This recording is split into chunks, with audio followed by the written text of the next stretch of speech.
अस्सलाम वालेकुम नाज़रीन, आप देख रहे हैं प्रोग्राम दो टोक। मैं हूं किरण नाज। बेलाग तबसरे, दो टोक बात, बेखौफ बयानात, लगी लिपटी बातें। इसमें बहुत ज़्यादा मशहूर आप कह लीजिए शेर अफजल मरवत साहब के लिए अगर ये बात कही जाए तो ये बिल्कुल भी गलत नहीं है। तमाम औसाफ का मजमुआ जो है वो शेर अफजल मरवत साहब की ज़ात में हमें दिखाई देता है, लेकिन मुसलसल पार्टी डिसिप्लिन की खिलाफ वर्जी का इल्ज़ाम भी लगता रहा है। और अब हुआ ये है कि शेर अफजल मरवत साहब को पार्टी से ही बाहर कर दिया गया है। PTI के एडिशनल सेक्रेटरी जनरल हैं फिरदौस शमीम नकवी, इनके दस्तखतों के साथ एक जो है वो नोटिफिकेशन जारी किया गया है जिसमें उनकी बुनियादी जो पार्टी की रुकनियत है उसे मनसूख किया गया है। और साथ साथ ये मुतालबा किया गया है कि अगर शेर अफजल मरवत एक इज़्ज़तदार शख्स हैं तो फिर वो कौमी असम्बली की जो उनकी नशस्त है उससे दस्तबरदार हो जाए। अब ये देखना पड़ेगा कि शेर अफजल मरवत साहब इस पर क्या सोच रहे हैं, वो क्या बात करते हैं। शेर अफजल मरवत की ट्वीट्स और मीडिया पर जो बयानात आ रहे हैं उनकी निगरानी के लिए भी एक कमेटी बनाई गई है। नोटिफिकेशन के मुताबिक कमेटी ने नतीजा अखज़ किया है कि शेर अफजल मरवत पार्टी के कवायद और ज़वाबित का बिल्कुल भी पास नहीं करते और ख़ुद को पार्टी से ऊपर समझते हैं या बालातर समझते हैं, जिससे पार्टी की तस्वीर और पार्टी का जो बयानिया है वो बुरी तरह से मस्ख़ हुआ है। इतना बड़ा फैसला हो गया नाज़रीन, लेकिन यहाँ पर हैरानी की बात यह है कि चेयरमैन तहरीक इंसाफ वो इस बात से बिल्कुल ही बेखबर रहे। जब उनसे सवाल हुआ इस बारे में तो वो इस फैसले से बिल्कुल ही लाइल दिखाई दिए।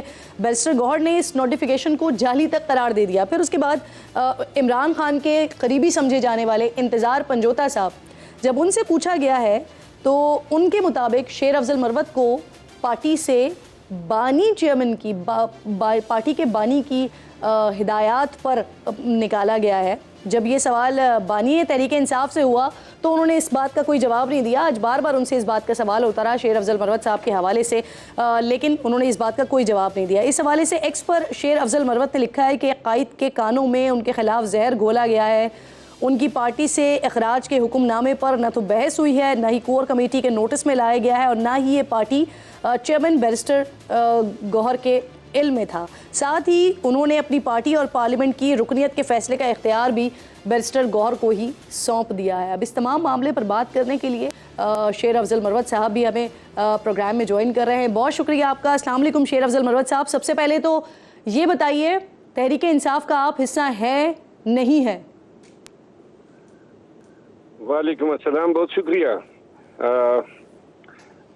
किरण नाज साहिबा। ये जो आपने सवाल किया है मौजूदा हालात में, तो मैं सिर्फ इतना ही कहूँगा कि कल जब ये फैसला मीडिया के जरिए शेयर हुआ तो मैंने तो इसको दुरुस्त समझा और हकीकत पर मबनी समझते हुए मैंने इस पे ट्वीट लगा दी कि ठीक है, अगर पार्टी ने निकालने का फैसला कर दिया है तो मैं एहतराम करूँगा।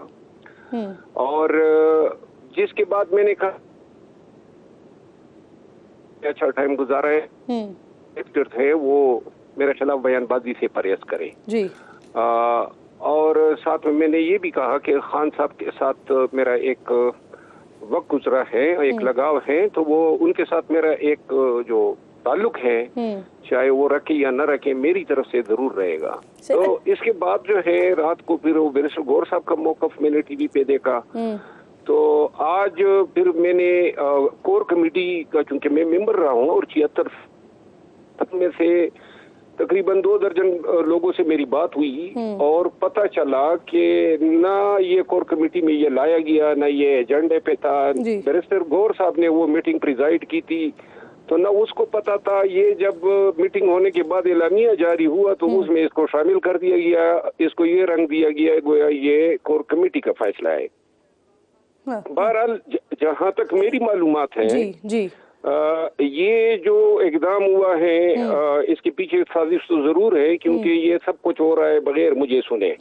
और ये जो बातें कर रहे हैं फिरदौस शमीम नकवी साहब, इस ने तो पहले कभी नोटिफिकेशन जारी नहीं किए PTI का। ये कराची का रिहायशी है, इनको क्यों लाया गया?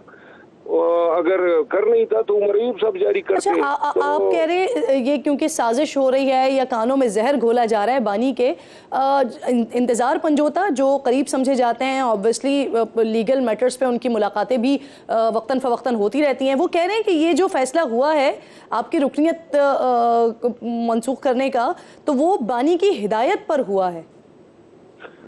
इंतजार पंजोता साहब जो है ना, ये उसी ग्रुप के स्पोक पर्सन है जो मेरे खिलाफ पार्टी में लगा हुआ है।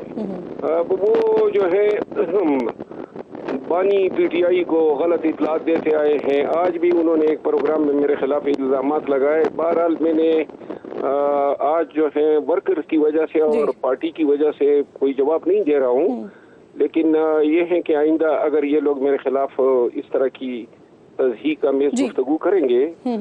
बाकी पंजोता साहब, मरद साहब, आपकी ना बड़ी कुर्बानियां हैं, हमने खुद देखा है एक ऐसे वक्त में जब पाकिस्तान तहरीक इंसाफ बहुत मुश्किल में थी, ज़्यादातर लोग उनके जेलों में थे, जो दीगर क़यादत थी वो नहीं निकल रही थी, उस वक्त आप फ्रंट से लीड कर रहे थे, पीटीआई लीड कर रहे थे, आप क़यादत कर रहे थे। फिर हमने देखा आपकी फैमिली में पार्टी के हवाले से ही सारे मामलात हुए, जाने चली गई, आपका प्लाजा जो 2013 में बना था उसको डिमोलिश कर दिया गया, आपके ऊपर 44 के करीब FIRs हो गई। तो ये सारी कुर्बानियां आपकी नज़रअंदाज कर दी गई और आपको सुने बगैर ही फैसला सुना दिया गया कि अब आप पीटीआई का हिस्सा नहीं है।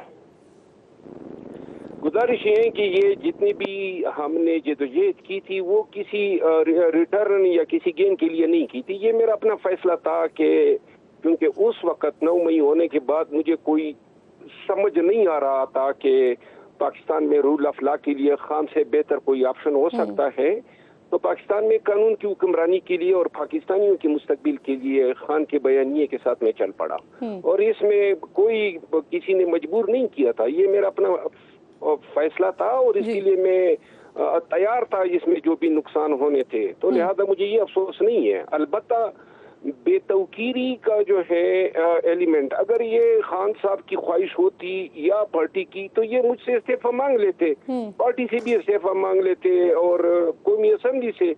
तो मैंने तो बबांगेदा हल्का हुआ था। नहीं, अभी आपके लिए कहा गया है ना कि आप इस्तीफा दें रुकनियत से, कौमी असम्बली से, तो क्या करेंगे अगर ये इमरान खान की तरफ से भी आ जाता है? तो फिर क्या आप इस्तीफा दे देंगे या अभी आप सोच रहे हैं इस मामले पर? आज मैंने बैरिस्टर गौर साहब से इस मामले पे गुफ्तगू की और उनको मैंने पेशकश की कि पार्टी की जो मेंबरशिप से इस्तीफा मांग की बात हो रही है और पार्लियामान से, तो मैं वो इस्तीफे जो है वो आपको भिजवा देता हूँ। और इस हवाले से मैंने तहरीरी तौर पे ऑथराइजेशन जो है अगर वो प्रेजेंट करना चाहे खान साहब को या स्पीकर साहब को, वो मैंने उसको मुरसल कर दी। बैरिस्टर गौर साहब ने ये बात जरूर कही, उसने कहा कि चूंकि उनके नोटिस में कोई चीज नहीं आई है और ये इस सारे प्रोसेस को शक की निगाह से देख रहा है, उनका ये कहना था कि खान साहब की तरफ से ऐसी कोई हिदायत उनको मौसूल नहीं हुई है, न कोर्ट कमेटी में फैसला हुआ है, तो मुझे जल्दबाजी नहीं करनी चाहिए।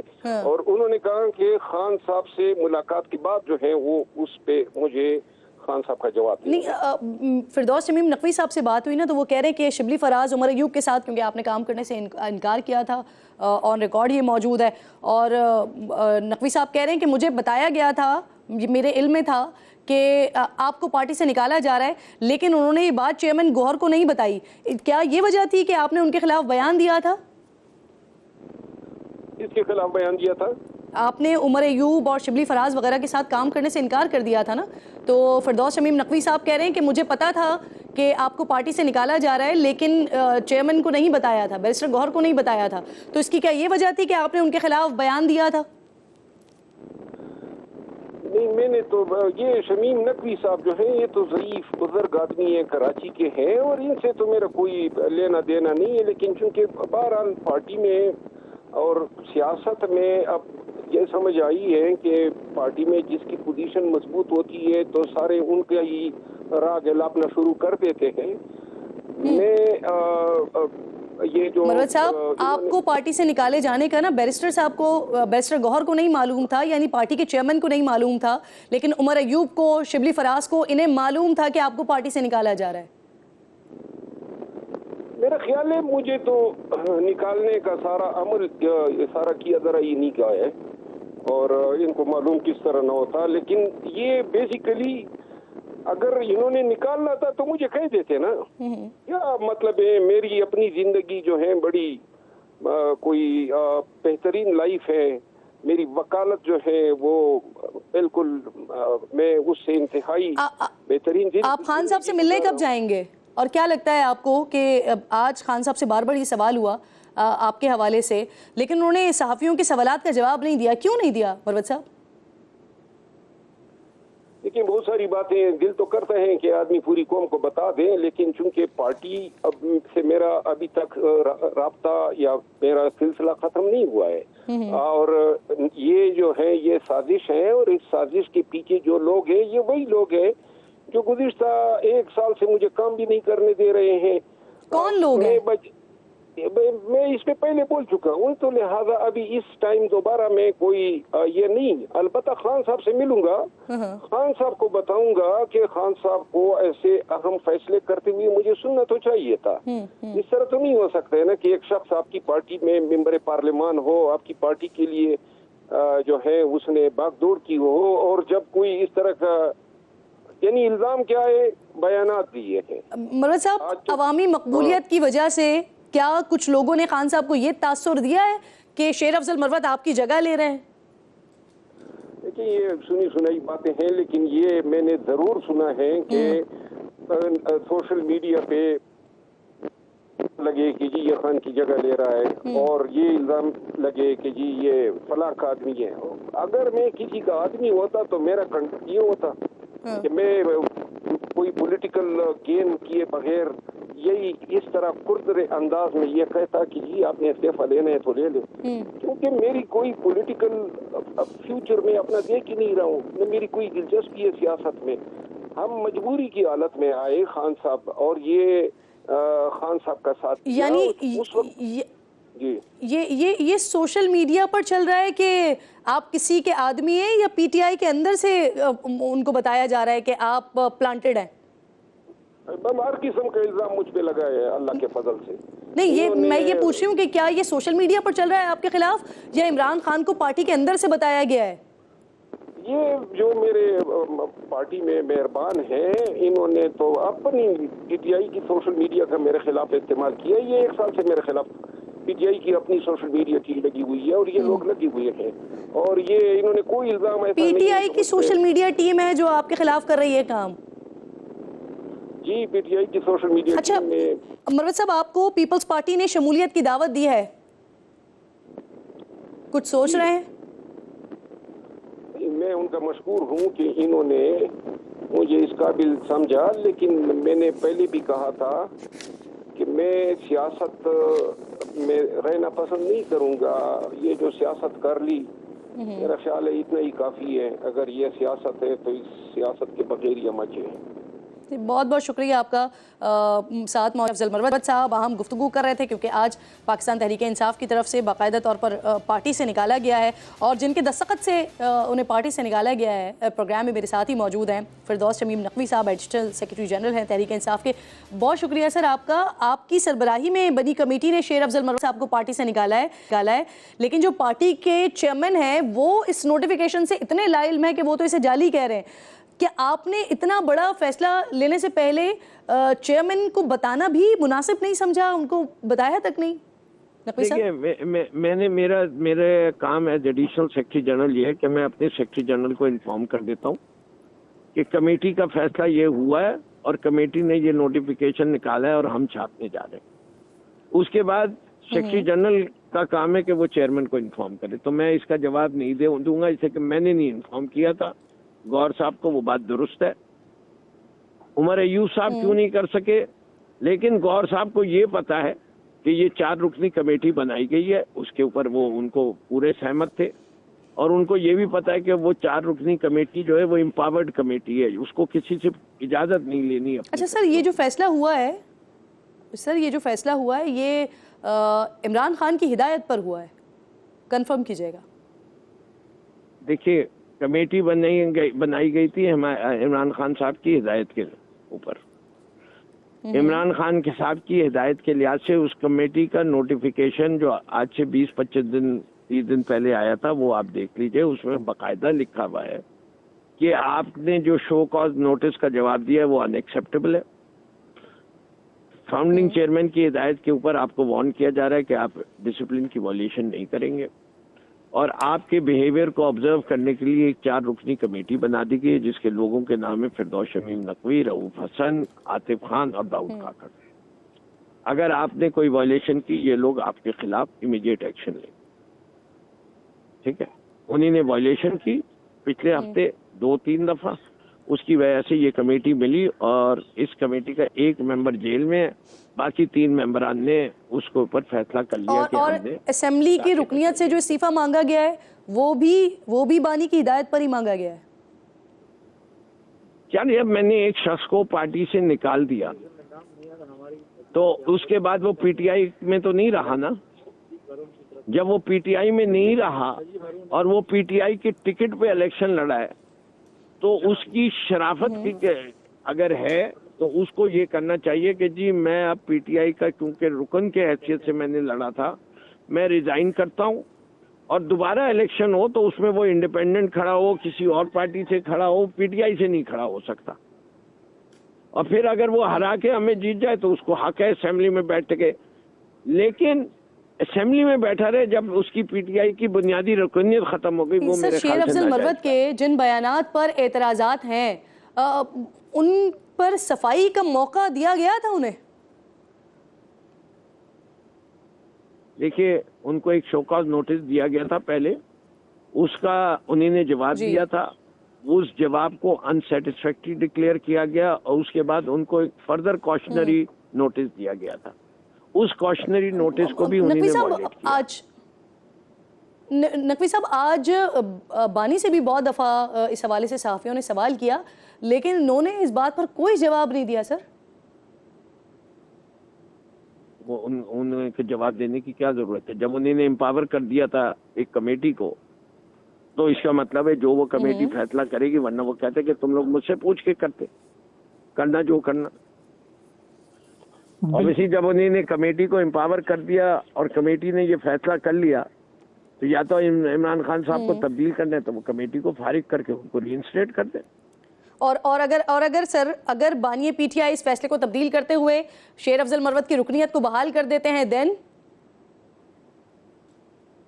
मैं देखिए, मैं जो मेरा आई एम श्योर के खान साहब मुझसे पूछेंगे भी, और अगर खान साहब ये समझते हैं कि पार्टी के लिए बेहतर है कि शेर अफजल मरवत को रखना है तो मेरे सर आंखों पर पूरी पार्टी के अंदर, इतनी बड़ी पार्टी में क्या हर शख्सियत के बारे में मैं ये कह सकता हूँ कि जी मेरा बिल्कुल मैं एग्री करता हूँ कि इस आदमी को पार्टी में होना चाहिए? बहुत सारे लोग हैं, सबको हम हटाते कोई फिरते ना, मेरी मर्जी चलती है ना। सर, एक बात पर बड़ा क्रिटिसिज्म हो रहा है आप लोगों पर कि कई, आप समेत कई सारे रहनुमा थे जो जेलों में थे, जो लोग बाहर थे वो सड़कों पर नहीं आ रहे थे, लेकिन शेर अफजल मरवत अकेले लीड कर रहे थे सर पीटीआई को। लेकिन इस वक्त अब जब थोड़ा सा ब्रीदिंग स्पेस मिला है पीटीआई को तो आपने उन्हें फौरी फारिग कर दिया पार्टी से। इस पर बड़ा क्रिटिसिज्म हो रहा है आप लोगों पर। मेरे ख्याल से देखिए, पहली चीज ये शेर अफजल मरवत का क्रेडिट नहीं है। लोग हर उस आदमी का जिक्र सुनने को तैयार हैं जो इमरान खान की बात करे।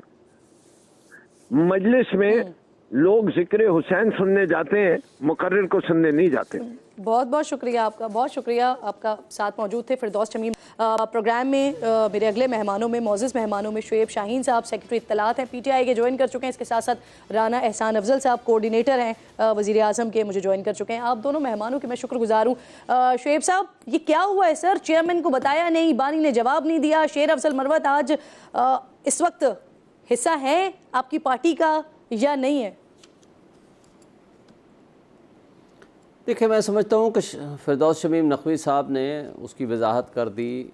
ख़ान साहब के हुक्म पे उनको कोर कमेटी, पॉलिटिकल कमेटी से निकाला गया था। ख़ान साहब के हुक्म पे शोका नोटिस हुआ था। ख़ान साहब के हुक्म पे एक कमेटी बनी थी और उस कमेटी की फाइंडिंग्स आई हैं। उन फाइंडिंग्स की एग्जीक्यूशन हो गई है, इम्प्लीमेंटेशन हो गई है। मेरा ख़्याल है कि कोई भी पार्टी हो, जिसका भी जो नाम हो, डिसिप्लिन की बुनियाद पर आगे चला करती है। अगर पार्टी ये समझती है कि डिसिप्लिन की वायलेशन जो है वो मुनासिब नहीं है, तो पार्टी उसके ऊपर फैसला करती है। इस्तीफा देने से क्यों रोका है बशीर अफजल मरवत को? इशू है और पार्टी ने डिसीजन दे दिया। जी क्या कह रही हैं? क्या ने सवाल क्यों किया? रोका बशीर अफजल मरवत को इस्तीफा देने से? नहीं, मेरा नहीं ख्याल, मेरे नॉलेज में नहीं है कि उन्होंने उनको रोका है। पार्टी का डिसीजन एग्जीक्यूट हो चुका है और उनको लिख दिया गया है, राइटिंग में वो चीज़ आ चुकी है।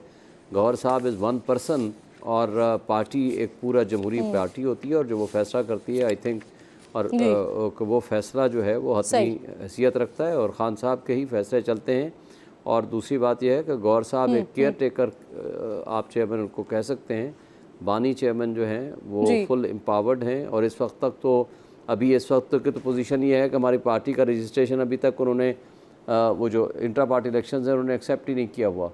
प्रैक्टिकल पर्पसेस चेयरमैन हमारे इमरान खान साहब हैं और पार्टी के जो इंटरनल अफेयर्स हैं, मेरा ख्याल है कि उन्होंने अगर किसी को ऑथराइज किया है और उन्होंने इतने एम्पावर्ड आपके पार्टी के चेयरमैन हैं कि उनको पार्टी से किसी की रुकनियत मुअत्तल की जा रही होती है, पार्टी से किसी को निकाला जा रहा होता है, तो वो जो नोटिफिकेशन होता है वो उस तक को जाली करार दे देते हैं, उनके इल्म में नहीं होता। इतने वो एम्पावर्ड है। मैंने और भी बहुत से अहम मामला पर बात करनी है, हुकूमती मामला पर बात करनी है। राना एहसान साहब, सर मैं आती हूँ दोबारा, मुझे मौका दीजिएगा प्लीज़। एहसान साहब, इससे पहले कि मैं दीगर जो आज के मामला हैं पीपल्स पार्टी और आपके पीपल्स पार्टी के जिस तरह के स्टेटमेंट्स आ रहे हैं अब हुकूमत के लिए, इससे पहले कि मैं उस पर बात करूँ और वो जो इख्तिलाफी नोट आया है दोनों जजेस साहिबान का उस पर बात करूं, मैं चाह रही हूं जरा ये बशीर अफजल मरवत साहब वाले मामले पर आपकी भी राय ले लूं, क्योंकि पीपल्स पार्टी ने उनको शमूलियत की दावत दी है अपनी पार्टी में, तो क्या पीएमएलएन भी ऐसा कुछ सोच रही है?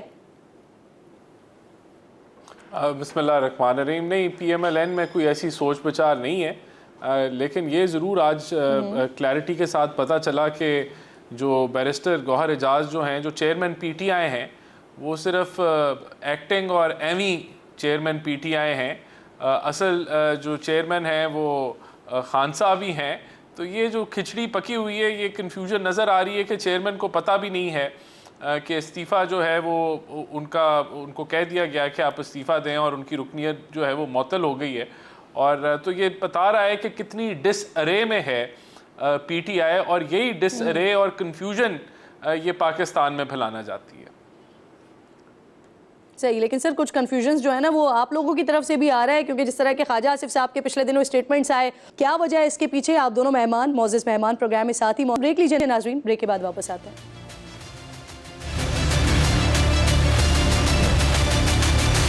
वेलकम बैक वंस अगेन जी।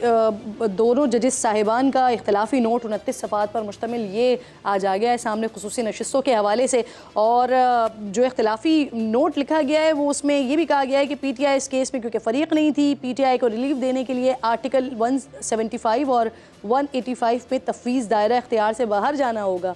तो इस पर मज़ीद ज़रा बात करते हैं राना साहब। अब ये तहरीरी फ़ैसले में ताख़ीर की जो बात इख्तिलाफी नोट में की गई है, चीफ जस्टिस भी यही कर चुके हैं, तो क्या फिर हुकूमत इस पॉइंट पर कुछ सोच रही है अदालत से रुजू करने के हवाले से? ये देखें, हुकूमत तो बिल्कुल अपील पे तो गई है ना हुकूमत सुप्रीम कोर्ट के अंदर। बात ये है कि हुकूमत का तो काम जो लॉ मेकर्स हैं उन्होंने बहुत एम्पली क्लियर एक अमेंडमेंट की है, एक आईनी जो कानूनी जो बिल लेके आए हैं, वो भी एक क्लैरिटी के साथ हमारा मैसेज है कि आइन और कानून को फॉलो होना चाहिए, और वो भी याद दहानी दिलाई गई है।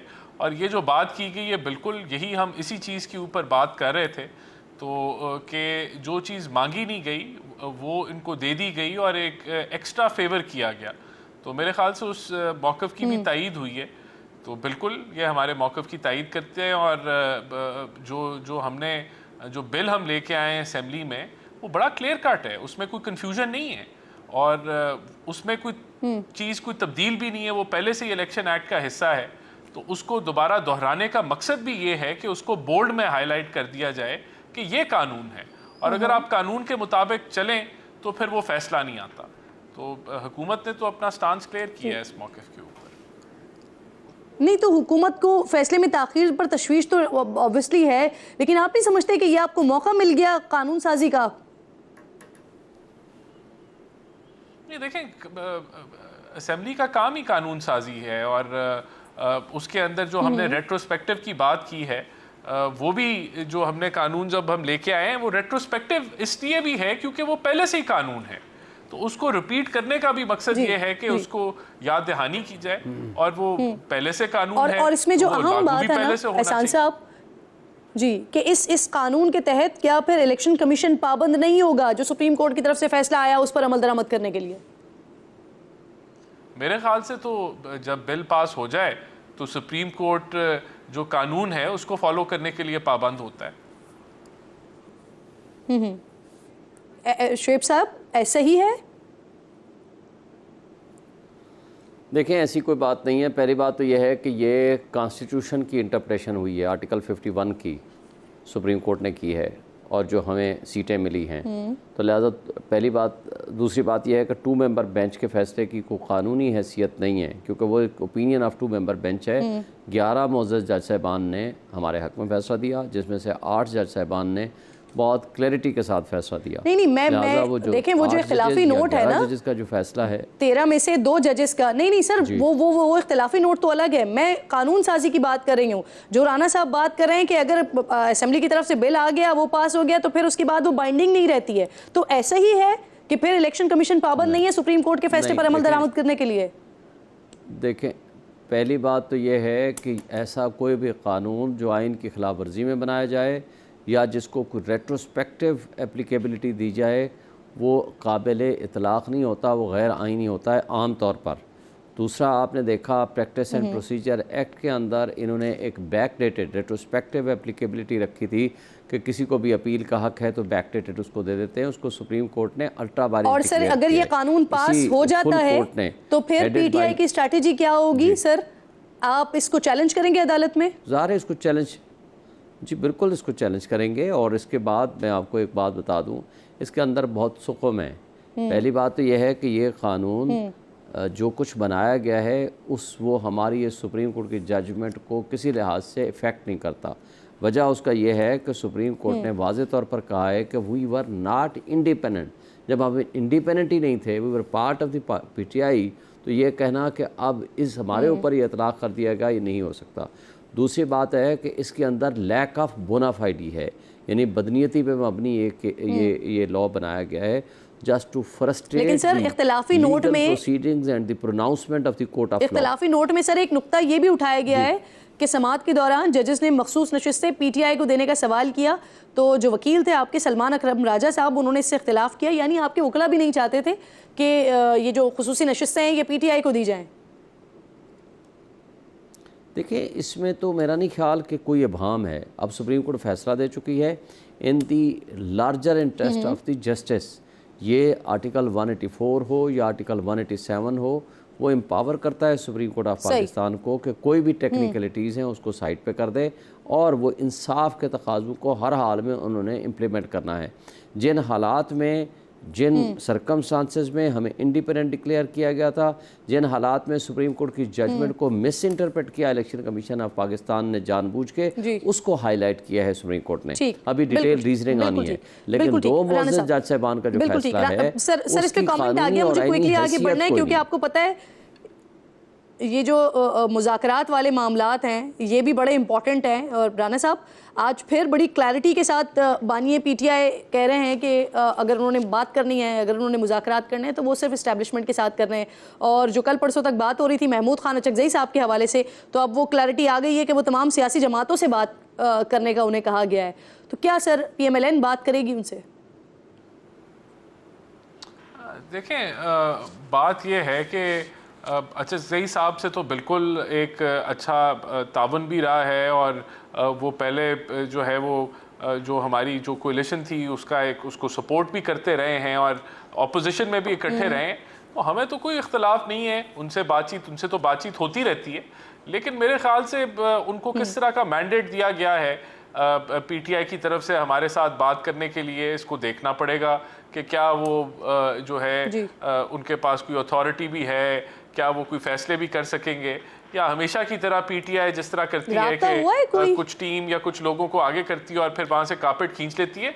हुकूमत जो है वो कोई डेस्परेट नहीं है पीटीआई से बात करने के लिए, लेकिन हुकूमत ये जरूर समझती है कि मुल्की मफाद के लिए जमातों को बैठना चाहिए। बिल्कुल नहीं, अभी तक कोई राब्ता हुआ है वैसे? और जिस तरह बहुत सारे इशूज हैं, अज़्म इस्तेहकाम के ऊपर सियासत की गई, उसको मिलाइन किया गया, बिला वजह एक कैंपेन लॉन्च की गई।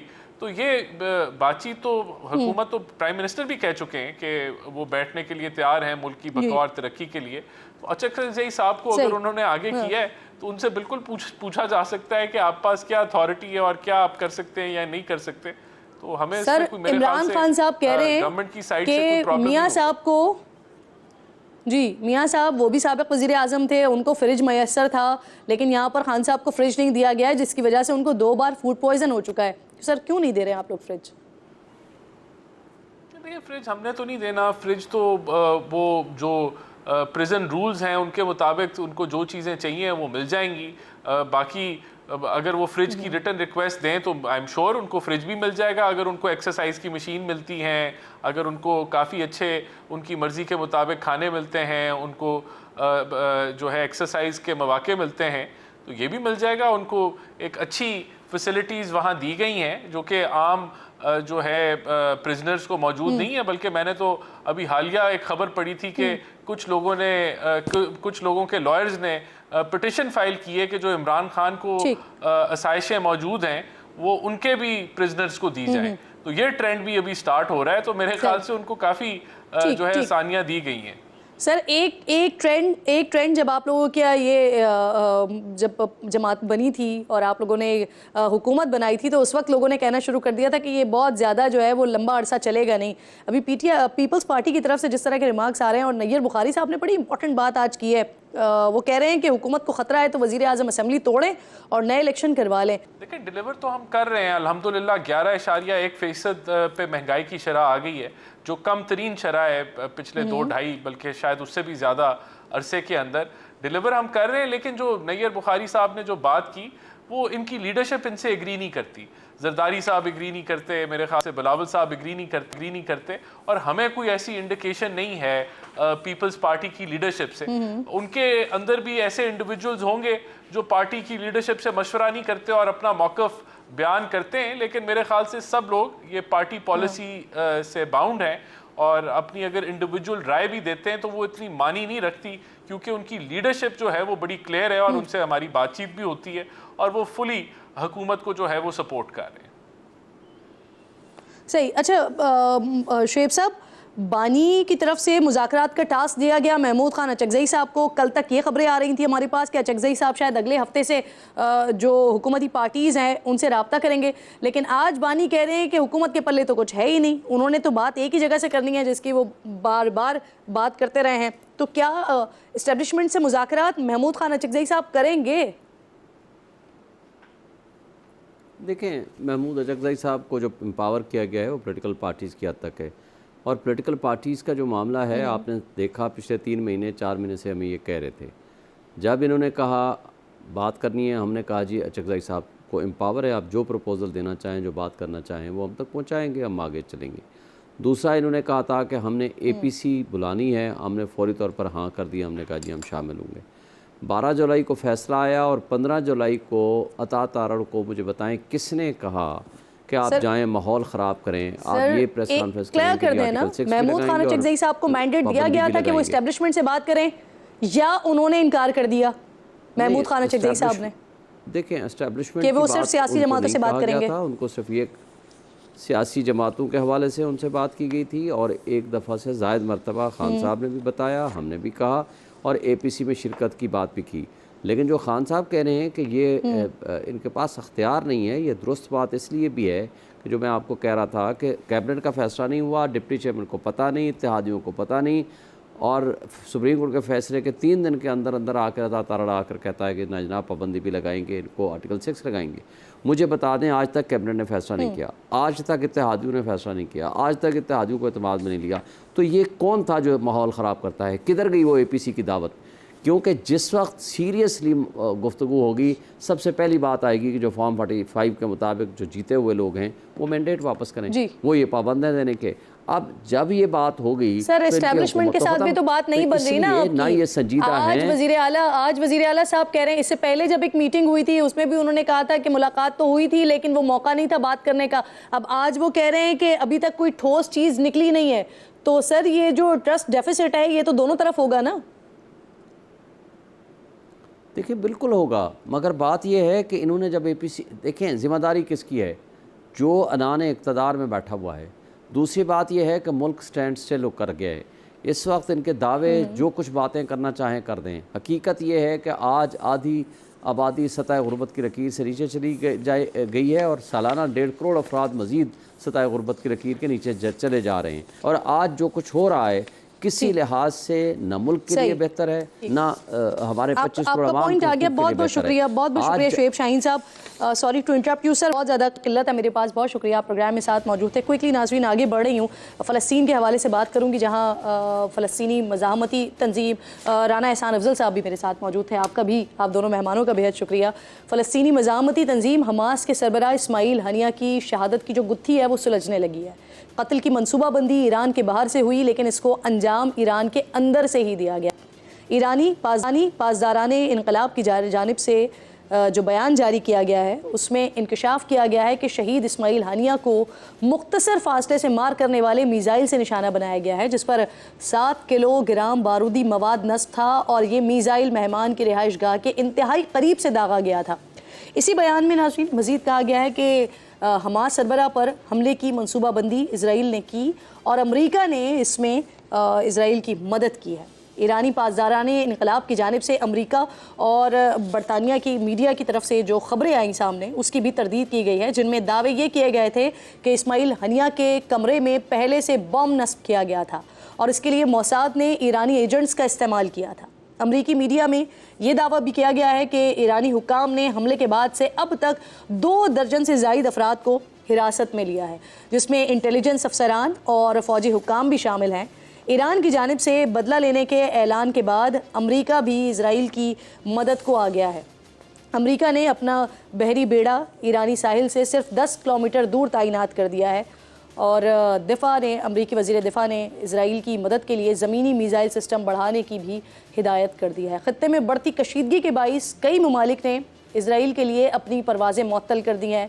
रॉयटर्स के मुताबिक अमेरिका, भारत, जर्मनी और स्विट्ज़रलैंड समेत कई ममालिक की कंपनीज़ ने परवाज़ें 8 अगस्त तक मुअत्तल कर दी हैं। अमरीकी मीडिया की खबरों में दावा किया गया है कि ईरान की तरफ से 12 अगस्त को यहूदियों के मजहबी दिन पर इजराइल को निशाना बनाया जा सकता है। लेबनान में मौजूद हिजबुल्लाह और यमन के हूसी बागियों ने भी इजराइल को निशाना बनाने का ऐलान किया है। इस पर मज़ीद बात करने के लिए डॉक्टर खालिद कदूमी मुझे ज्वाइन कर रहे हैं, स्पोक्स हमास के मेरे साथ फ़ोन पर मौजूद हैं। बहुत शुक्रिया आपका खालिद साहब। सबसे पहले तो ये जो वाक़या हुआ सानेहा था बहुत बड़ा, उसके लिए ताज़ियत कबूल कीजिए। डिटेल्स क्या आ रही हैं आपके पास ईरान की तरफ से क्या बताया गया है, आपको ज़रा बताइएगा। बिस्मिल्लाहिर्रहमानिर्रहीम, इन्ना लिल्लाहि व इन्ना इलैहि राजिऊन। मैं ज़ाती तौर पे साइट पे मौजूद था, तो मेरी ऑब्जर्वेशन के मुताबिक जब मैं 4th फ्लोर में पहुंच गया था कि हादसा के बाद उस कमरा का जो 2 दीवारें हैं कि बाहर की तरफ है वो टूटे हुए थे और सीलिंग जो है ना वो भी टूट गया है, जिससे पता चलता है कि कोई चीज़ बाहर से अंदर आ गया है, यानी प्रोजेक्टाइल हो या रॉकेट हो। और ये सबसे अहम बात है कि मेरे लिए कि जो वेस्टर्न नैरेटिव है, न्यूयॉर्क टाइम्स हो या टेलीग्राफ हो, कि वो गलत है और वो बेसलेस है। और उसी तरीके से कि आज इरानियन रिपोर्ट्स के मुताबिक IRCJ की शॉर्ट रेंज प्रोजेक्टाइल जो इसका 7 kg का वॉर हेड, इसके थ्रू से शहीद इस्माइल हनिया को असैसिनेट किया है। बाकी क्या ना कोई और डिटेल्स अभी तक मौजूद नहीं। सर मुझे ये बताइएगा, ऐसी इत्तलात भी आई कि ईरान ने फिर आज 2 दर्जन से ज़ायद अफराद को हिरासत में भी लिया है, जिसमें इंटेलिजेंस और फौजी अफसरान भी शामिल हैं। तो वही सेम सोर्स जो इन्होंने के बॉम्ब को लगाने का जरा इन्होंने ये बात की है, तो वही के सोर्स इन्होंने कहा था कि जी ईरान ने कुछ अफसरान को गिरफ्तार कर दिया, और ये कोई ऐसा ऑथेंटिक सोर्स ना ही हमारे जो दोस्त जो सिपाह में और ये गवर्नमेंट में ये बात को हमें बताया। ये बिल्कुल बेसलेस है और ऑथेंटिक नहीं है। सर ऑलरेडी फ़लस्तीन पिछले 8-9 महीनों से जिस तकलीफ़ से गुजर रहा है, तमाम मुस्लिम उम्मा इसको महसूस कर रही है, और उसके ऊपर ये एक सानेहा हो जाना कि हमास के सरबराह की इस तरह की असैसिनेशन। अब नेक्स्ट क्या होगा? हमास का सरबराह किस तरह से मुंतखब किया जाएगा और ये कब तक अमल में लाया जाएगा? हम अल्हम्दुलिल्लाह एक इंस्टीट्यूशनल स्ट्रक्चर है हमारे पास है, और उसमें अभी फिलहाल शूरा का जो सदर है कि वो लीड करेगा। इसके बाद कुछ दिनों में कि मीटिंग को बुला लेगा और वहाँ से कि डिसाइड किया जाएगा। आया है कि जो टेन्योर रह गया है उसके लिए एक शख्सियत और एक लीडर को तयन किया जाएगा, क्योंकि हम जंग के हालात में इस वक्त या नहीं, हम इलेक्शन की तरफ जाएंगे। अकॉर्डिंग टू द कॉन्स्टिट्यूशन जो भी है वही हम काम करेंगे। हमारा के जो उसमें कोई परेशानी नहीं है। सर ये जो हमला हुआ या अटैक हुआ, इसके बाद फिर आपकी तरफ से भी, यानी हमास की तरफ से भी, ईरान की तरफ से भी, हिजबुल्लाह की तरफ से भी बदला लेने का ऐलान किया गया, तो क्या ऐसी कोई पॉसिबिलिटीज़ हैं कि मुश्तरका कोई हिकमत अमली बनाई जाए? इससे कोई फर्क नहीं पड़ता, मिलके करेंगे, लेकिन हर बंदा इसको करना चाहिए। और ये सिर्फ ईरान, हमास और हिजबुल्लाह का जिम्मेदारी नहीं है। शेख इस्माइल हनिया के साबिक प्राइम मिनिस्टर रहा फ़लस्तीन का, और ये एक एक्स्ट्रा टेरिटोरियल असैसिनेशन हुआ था जिसमें इंटरनेशनल लॉ की वायलेशन। मैं समझता कि अक़वाम मुत्तहिदा और सिक्योरिटी काउंसिल का जिम्मेदारी ही बदला लेना। अगर इसराइल के अलावा कोई और मुजरिम था तो 24 घंटे के अंदर अंदर है कि यूनाइटेड नेशन वालों ने सिक्योरिटी काउंसिल और आर्टिकल 7 के तहत से कि उन्होंने एक पूरा आर्मी को फॉर्म करके के और उस मुजरिम पे हमला करने थे। मगर चूंकि इसराइल है और इसका अमेरिका इसको हामी है और वीटो भी तैयार है, तो हम ये नतीजा पहुंच गए कि इसलिए कि हम वी विल डिफेंड आवरसेल्फ। हम तो जंग की हालत में है इसराइल के साथ। ये शहादतें, ये कुर्बानियाँ कि हम एक्सपेक्ट करें, लेकिन उसके नतीजे ये होगा कि जी उन शुहदा के जो इनका हेरिटेज है और स्कूल ऑफ थॉट्स को हम इसको कंटिन्यू करते रहेंगे। खालिद साहब, हज़ारों मुसलमान मर्द, औरतें, बच्चे, बूढ़े अपनी जानों से जा चुके हैं। पिछले 8-9 महीने से आप इस हालत जंग में हैं। हम देखते हैं कि एक साबिक़ वज़ीर आज़म, एक सरबराह से लेकर आम शहरी तक कोई भी गज़ा में, फ़लस्तीन में महफूज नहीं है। इस सारे सिनेरियो में मुस्लिम उम्मा का रवैया कैसा देखते हैं आप? देखिए, सच्ची बात है, हम यही समझते हैं कि उम्मत मुस्लिमा को अपने फ़र्ज़ को अदा करना चाहिए। मैं ये डिमांड नहीं कर रहा हूँ, ना ही मैं कोई एक्सपेक्टेशन के बारे में बात कर रहा हूँ। आखिर में कि गज़ा के अवाम हैं, इनके बच्चे, इनके ख़वातीन, इनके बुज़ुर्ग हैं, किस चीज़ की दिफा में लगे हुए हैं? वही कि पूरे आलम इस्लाम के अमन की दिफा में है। अगर हमास ना हो, गज़ा ना हो, तो ये इसराइल पूरे इस्लामी पायतख्त और कैपिटल्स के अंदर हावी हो जाना था। ये अहले गज़ा है और अहले फ़लस्तीन को किस चीज़ की दिफा में लगे हुए हैं? क़िबला अव्वल मुसलमान की दिफा में लगे हुए। जैसा कि हम कहते हैं कि OIC हो या इस्लामी दुनिया की क़ियादत है, उसको अपना फ़र्ज़ निभाना चाहिए। उन्होंने अल्लाह को और रसूल अकरम सल्लल्लाहु अलैहि वसल्लम को क्या जवाब देंगे कि 40,000 शहीद में से 70% ख़वातीन और बच्चे शहीद हुए हैं। हमने अल्लाह को क्या जवाब देना है? ये सवाल है हमें चाहिए। मैं कोई इंस्ट्रक्ट करूंगा नहीं है कि जी भाई ये करो, आर्मी चलाओ या डिप्लोमेटिक प्रेशर दबाओ। मुख्तसर है, जो भी कुछ करना है कि इस जेनोसाइड को ख़त्म करना चाहिए। बहुत बड़ा सवाल उठा दिया आपने कि रसूलुल्लाह को क्या जवाब देंगे कि क़िबला अव्वल की हिफाजत का नारा तो मुसलमान लगाते हैं, लेकिन असल कुर्बानी जो दे रहे हैं, जानें जो दे रहे हैं, वो अहले फ़लस्तीन दे रहे हैं। बहुत शुक्रिया आपका खालिद साहब, प्रोग्राम में साथ मौजूद थे। वक्त भी ख़त्म हो गया। इंशाअल्लाह नाज़रीन से कल मुलाकात होगी। अपना और अपने मुल्क का ख़ास ख्याल रखिए और फ़लस्तीन को अपनी दुआओं में याद रखिए। अल्लाह निगहबान।